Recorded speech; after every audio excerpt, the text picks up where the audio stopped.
I was in third grade, and we took a field trip to Avery Island, where they make Tabasco hot sauce.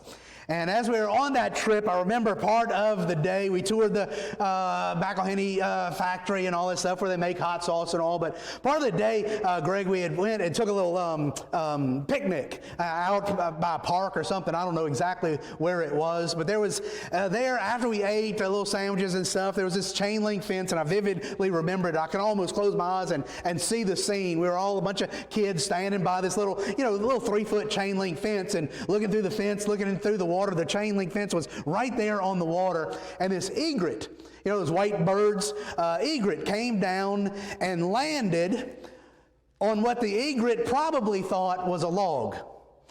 If you're ahead of me, you know what it's about to happen. So here comes this egret, and he sits down on what it probably thought was a log. It's a beautiful day. Sun was out. The sky was blue. You could hear other birds singing. We were just sitting there watching this egret. It kind of sat there, kind of just, for an afternoon, just a relaxing little day on that log. Well, the egret didn't know it, but all of us kids knew it. That wasn't a log. It was actually one of the largest alligators in human captivity there at Avery Island. There was a little plaque on the fence that gave his name and how long it was. I don't remember all those details, but it was, I'm talking, it was like a 14-foot alligator right there in the water, and that egret lands right on that gator's head. And sat there quietly, just kind of enjoying the day for maybe about a minute. Probably maybe 30 seconds to a minute. And all of a sudden, that huge alligator reared up in one big swoop, pulled up and took a bite out of, actually I shouldn't say took a bite out of that egret, swallowed the bird whole, splashed into the water splashes all over us as the kids, the girls are screaming, the teachers are shuttling us back in the bus and everything. It was a sight. That bird was gone. And I thought about that this week when I read this passage of Scripture, because I think many of us Christians are kind of like that egret that day.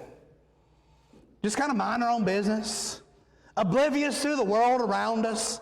I remember one of the things I used to teach my son especially, but my whole family really, when they were little, be aware of the world around you. It's a dangerous world out there. And this bird was the furthest thing from his mind, the danger that was right there in striking distance. Like I said, many Christians are like that. We kind of walk through life thinking that everything is okay. And maybe even especially in good intentions. Maybe we have just heard a sermon that beat the drum very loudly that says, cast your cares upon the Lord because He cares for you. You heard anything similar to that recently? That's the word that just came out of Peter's mouth. And almost as if Peter is reading your mind and making sure when he's wanting to calm your fears and calm your anxiety and calm your worry and get you to cast your cares upon Christ because He cares for you. He wants you to not overcorrect and think what that means is that we're just to close our eyes and put our feet back and just go through life sort of happy-go-lucky, lackadaisical. No, He's saying there is an enemy out there who has his eyes, his aim set upon you. You are in His sights, and you better watch out. Be sober-minded. Be watchful. Your adversary, the devil, prowls around like a roaring lion seeking someone to devour. Resist him, firm in your faith, knowing that the same kinds of suffering are being experienced by your brotherhood throughout the world.